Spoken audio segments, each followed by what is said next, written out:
Au début du mois de janvier 2012, la FQM a lancé un projet qui s'appelait Massothérapie sans frontières. Une amie m'appelle, me dit « Hey, ça t'intéresse-tu, Massothérapie sans frontières? » Je dis « Bah, pourquoi pas? » Alors, ce qu'on s'est dit, on a commencé à monter le projet. Moi, je connaissais l'Arche de Jean Vanier, qui est un organisme qui vient en aide aux gens qui souffrent de déficience intellectuelle.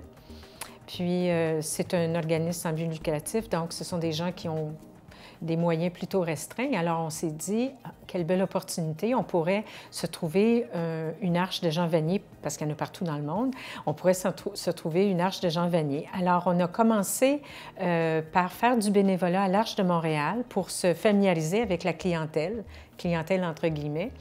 Et on est tombé en amour avec eux autres. Ça a été tellement extraordinaire de travailler avec eux. Ce sont des gens de cœur, hein, simples, pas compliqués. Alors bref, on a fait du bénévolat tout l'hiver pour se familiariser avec cette clientèle-là. Et parallèlement à ça, on a monté le projet. Donc, la FQM nous demandait de faire un rapport détaillé de ce qu'on était pour faire, comment on aborderait le massage avec ces gens-là. On a monté notre projet, on l'a soumis à la Fédération et on a gagné le premier prix. Alors, c'était une bourse de 1 000 $ par personne et on est parti en Irlande le 26 septembre 2012 pour 5 semaines. Alors, on est arrivé à Cork, qui est dans le sud de l'Irlande. On était hébergés dans un couvent.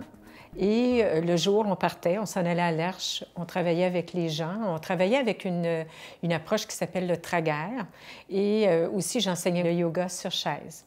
Et tous les après-midi, on allait trouver ces gens-là et puis on faisait des activités avec des contes. J'avais monté des contes et puis ce qu'on faisait, c'est qu'on imitait des animaux, puis tout ça pour leur permettre de se souvenir de certains mouvements pour les aider à débloquer certains segments de leur corps. Parce que les déficients intellectuels, très souvent, ont une nuque très nouée, ne bougent pas beaucoup le bassin, les épaules sont fixes, ils ont beaucoup de tension. Alors, avec ces petits mouvements-là, on leur donnait le goût de bouger. Parce qu'au début, quand on a commencé, ils ne voulaient pas venir du tout. Eux autres, ils voulaient juste qu'on entende un conte, ils ne voulaient pas bouger.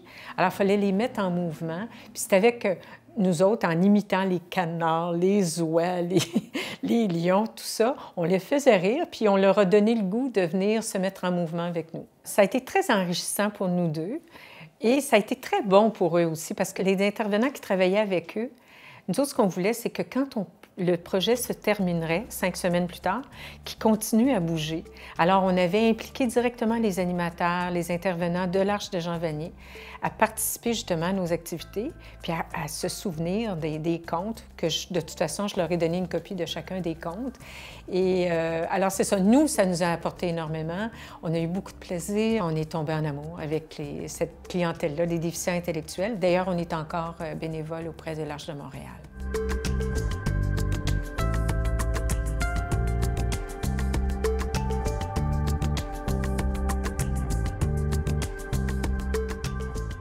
Je remercie la Fédération québécoise des massothérapeutes d'avoir initié un tel projet qui se perpétue, hein, qui se continue. Ce que je voudrais faire, c'est inviter tous les massothérapeutes à développer un projet comme ça, parce que juste le développer, ça nous a tellement apporté. On ne peut pas tous gagner, mais c'est tellement enrichissant comme expérience de connaître d'autres peuples, de donner de notre connaissance à ces gens-là.